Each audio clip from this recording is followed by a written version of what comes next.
after I'm done with you. Officer, have a good day. Thank you. All right, let's have Darby, please. TR 201-40069, speed not reasonable, imprudent.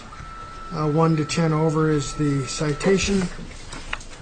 Violation? Are both sides ready to go? I am, sir. All right, officer, please proceed. For the record, my name is David Paul Good. I'm a police officer with the Arizona Department of Public Safety, currently assigned to the Highway Patrol Bureau and stationed here in the Verde Valley.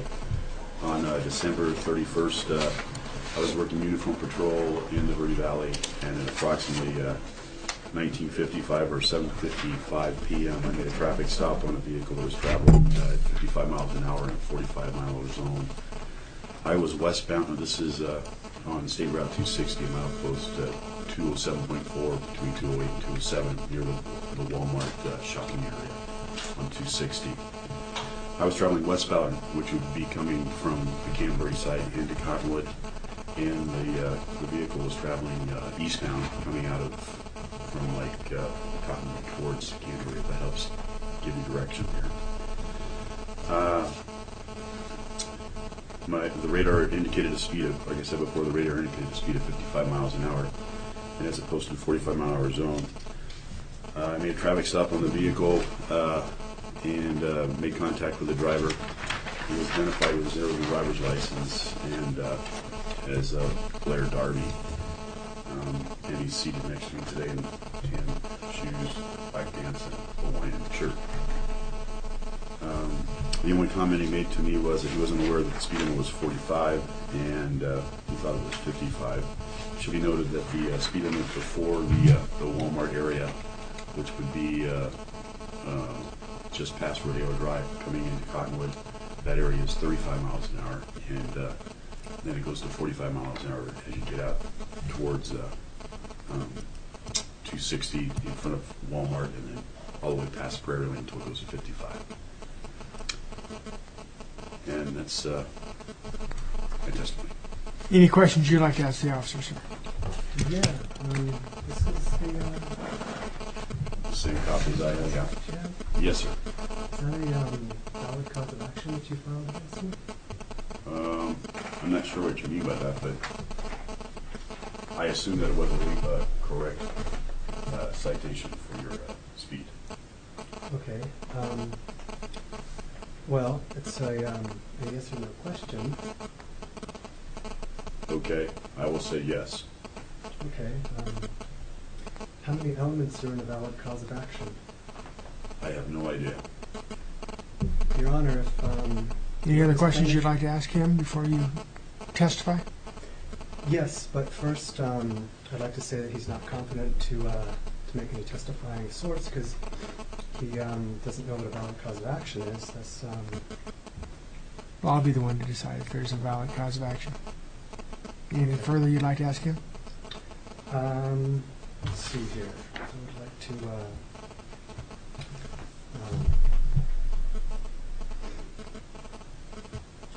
well, I would like to note that without a valid cause of action, there's no corpus delicti. If there's no corpus delicti in any, there's no case standing here. Is this a question you're asking him, or are you done with him on asking questions? I'm done with him, but I'd like to make the... Anything further from the state before we... No, sir. Okay, go ahead. Make your argument, sir. But there's numerous cases dealing with corpus delicti, and they all say the same thing. With no corpus delicti, then there's no plaintiff, there's no standing. Okay, that's your defense? Thus far, yes. Are you making a motion then to dismiss? Yes, motion. Deny. Would you like to present your defense, sir? Well, if the officer has no standing, I don't know how we could possibly proceed here. There's no jurisdiction in this case. Why do you think there's not a jurisdiction, sir? Well, the basically when it comes down to it, there's no standing. It's a constitutional thing, and the requirement of standing, however, has a core component derived directly from the Constitution. And basically, if a plaintiff must allege a personal injury fairly traceable to the defendant's allegedly unlawful conduct and likely to be redressed by request relief. so I couldn't see how we could possibly proceed in a case if there's no valid cause of action, thus no standing, thus no jurisdiction. Okay, I've dismissed your motion. Is there a defense you want to discuss with me regarding what's been alleged?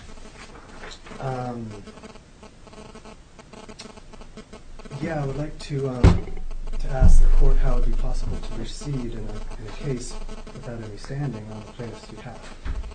I believe there is standing, sir. And what would that be? Sir, I'm inviting you to present a defense. If you have no defense, then I will make my ruling, and if you want to appeal my ruling, I'm going to give you this stack of information. If my ruling is adverse to your interest and you want to appeal it, then here's the documentation that you'll review to appeal that decision. Okay. So is there a defense that you want to make, sir?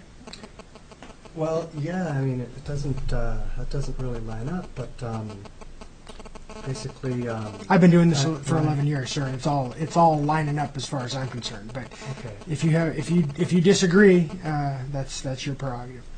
Okay. It's just a constitutional thing. That's all. Arizona State Constitution, Article 2, Section 2. Okay. And I mean, I don't know. Am I entitled to a fair trial? That's what we're doing right now. Okay. We're having a trial right now. All right. It's called a Can civil I get traffic a- trial. Can I get a fair trial if there's a conflict of interest? And that conflict of interest is what, sir? Well, I mean, it's a yes or no question. Is it possible for me to get a fair trial if there's a conflict? Sir, of if you interest? feel that you're not getting a fair trial after the conclusion of this matter, if you're unhappy with my decision, you can appeal my decision. Okay. But you are right now in the middle of what's called a civil traffic trial, and you have yet to provide a defense other than arguing that it should be dismissed. And I've denied your motion to dismiss based on standing. So if you want to mount your Okay. defense, now would be the time, because we're in the middle of what's called a civil traffic trial. I would just like to ask the man's position today. This is my clerk, and she does okay. not give positions, sir. I am the judge. No, I was just curious. Okay. So we're not going to raise hands and decide who might be in your favor or against No, your I favor, was and then I look around and decide, okay, well, she's in favor of your position, so I'm going to change my mind. Okay. I'm the sole decider today. Okay. Yeah. No, I was just curious as to your position. It's irrelevant what her opinion is. As As is irrelevant the opinion in the back, his opinion as well. Okay. And who do you represent here? Excuse me, sir? I'm asking who I'm you elected represent. by the people of this jurisdiction. Okay. So you represent the state of All Arizona. right. Would you like to mount a defense, sir? Because I'm not on trial here. I don't answer questions. I listen to the presentation of a case, and I listen to a defense if you want to put one on, and then I make a ruling. But I'm not up here to answer questions and to take polls about what other people think.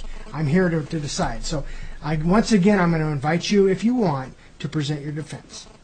Okay. Okay. I just was asking if it's possible to have a fair trial. That's all.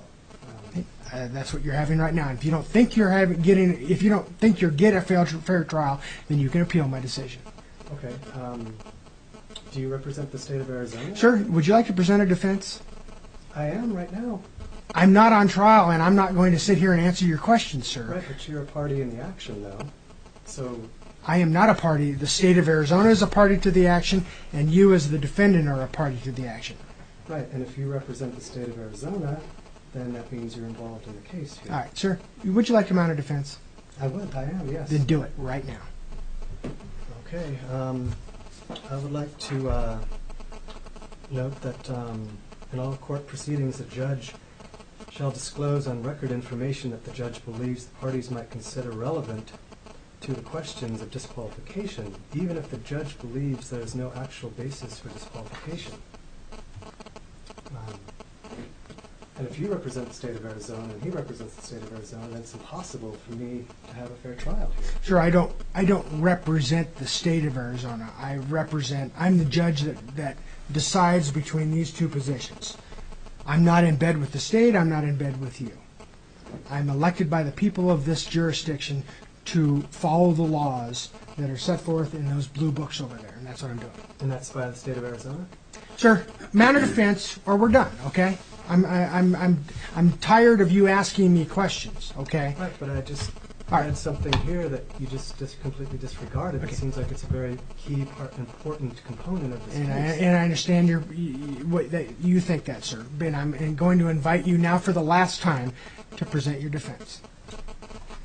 Okay, well, I've tried thus far, but it doesn't seem like it's impossible.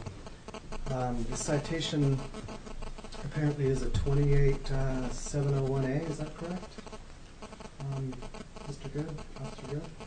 Go ahead and answer the question if you'd like, sir. Yes, sir, it is. Okay. And apparently this is based completely on, according to the sanctions schedule of civil traffic sections schedules, that's basically a failure to control to avoid collision. That is one section of 701A. There's also sections below that that is speed. In your case, you were cited for 1 to 10 miles over the speed limit. If you look at your citation, it says that. Yes, I see that. I'm just trying to figure out where, the basic of 28701 is a failure to control to avoid collision. That's what it's based on. And did you find that there was any failure on my behalf of controlling to avoid a collision? You were not involved in a collision, so that wouldn't apply. Okay. Thus, it seems like the case should be dismissed then if it doesn't apply. The Denied. plaintiff says it Denied, doesn't sir. apply. Denied, sir. Okay. Did you want to present your defense? I'm working on it. Thanks for your patience. I'm just trying to get through this here. It says 28701 is reasonable and prudent speed. Did you find anything that wasn't reasonable or prudent regarding a human such as myself, relatively young, sharp, and given the circumstance situation? Am I supposed to answer that, sir? Please do. Okay. Yeah, it's not reasonable or prudent to go more than 10 miles over the speed limit. Is that based on all drivers? If you're 90, 100 years old? It has no bearing on how old you are, sir. It has everything to do with avoiding collisions. And if you want to get into why we have speed laws, we can get into that. But I don't think this is the right forum for that. And I think a better way to answer your question would be to say, for me to ask you, how fast were you going when I stopped you? Well, you don't. You don't I don't have get the- to do that. You don't have the right to Okay. ask Well, questions. I don't want to get in an argument, and I've answered this question, and I'm gonna rest on that. Okay, Officer Good claims that it was the prudency and the reasonable prudent speed is to avoid a collision. And did you find anything on this evening, the December 31st, that was unreasonable to avoid a collision? Like there was a risk of a possible collision? Were there like many other cars on the street, for example, or was it really bad snowy weather or something like this? The posted speed limit is 45 miles an hour. You were traveling 55 miles an hour in a 45-mile zone. You were coming out of a 35-mile zone into a 45-mile zone. Your speed was not reasonable or prudent. It's a posted speed limit for public safety. And was there a collision? No. Was there going to be a collision? There could have been. And that's the whole point. You're supposed to go the speed limit. What might have the collision have been? Like you said, there could have been. There's a lot of unknowns. Like that particular night, though. You're asking a hypothetical question I can't answer. What did you find was unreasonable or prudent regarding that particular situation and circumstance? I mean, I can understand if we have, 6 o'clock traffic and there's tons of cars around, or if it's, rainy weather or snowy weather, then yes, maybe a prudent decision would be to drive, 35, 45, or what have you. But this particular night, we're talking about December 31st. Well, then we can argue and disagree. We can agree to disagree on this. I think that traveling 10 miles over the speed limit is not reasonable or prudent or safe. In what And conditions? if you don't, in all conditions, there could be times when you need to go slower. As you say, if it were snowing, obviously 45 would not be safe. Okay. But going 55 in a 45, 10 miles over the speed limit is not prudent. Was it raining that night on the 31st? According to my notes, it was a clear night. Okay. with moderate traffic, which means there's traffic in the area. And what did you find that wasn't prudent about the speed in regards to risk of a collision or any risk of danger? I would say how would I say this? The velocity of your speed was not prudent. And Or reasonable. how many cars were on the road along with...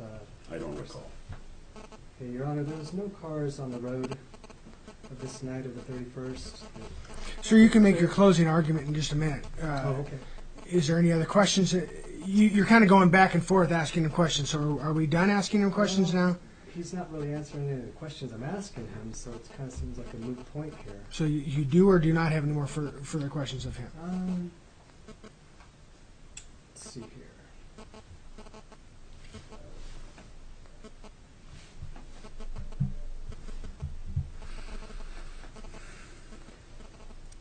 It says 28701A, persons should not drive a vehicle on a highway to speed greater than is reasonable and prudent. What are you doing now? Are you asking him a question, or are you now giving me argument? I'm confused. I just want to allow the officer to understand what 28701 is, because he seems to be...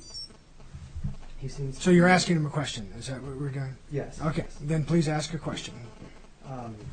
Yes, Officer Good. It seems that the 28701 is reasonable and prudent or under circumstances and conditions that are actual potential hazards than existing. Did you find that there was some circumstance or condition that was a potential hazard at that Yes. time? And what was that? Yes, I did. Your speed. No, we're not talking about the speed. We're talking about a circumstance and condition. The circumstance was that you were doing 55 and a 45. Right, that's me, but I'm talking, the 701 is referring to something other than the driver. It's referring to a circumstance or condition. That can be your opinion. Let the judge decide if that's correct or not. Your Honor, are you aware of this? I'm aware of what, sir? That I'm 28701... well aware of what the statute reads, sir. I've dealt with the statute hundreds of times, so I know exactly what the statute means. Okay. So is there any other questions you'd like to ask him? Yes, there is. All right. Yes, sir.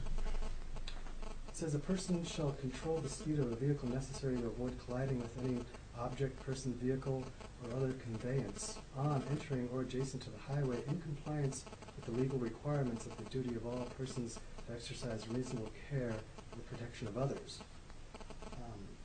Did you see any other people on the roads or on the sidewalks that I was being a possible risk or hazard to? Again, I will state the same thing I did before. The reason why I stopped you was because you're going 55 and a 45. I know, I didn't ask you about what speed I was going. I was asking if you saw any other conditions, circumstances, people, I do not or recall. drivers on the... I don't recall a child riding a bicycle near you. I don't recall a car pulling out in front of you. So that would be the answer. I don't recall there being an imminent danger. Okay, Your Honor, I'd like to note that the officer has stated that there was no imminent danger to any other humans or animals this night. Sure, I heard his testimony. Oh, okay. So did you want to make your argument now? Yes, I'd like to argue that the case has no validity based on the officer's comments and such, and that the officer has no standing, he did not file a valid cause of action, and that thus far it does not seem as if I am having a fair trial. And I'd like the case to be dismissed, please. Okay, all right. Hitting your points in order, I guess you, regarding the issue of standing, I believe that the state of Arizona does have standing, and so I deny that now for the second time. Regarding whether or not the statute has been proven to the standard of more reasonable or not, I believe that the state has not met its burden on that. So I'm going to dismiss this matter based on that particular matter. Regarding the issue of fair trial, you can deal with that later, but I'm dismissing this matter with prejudice, meaning that the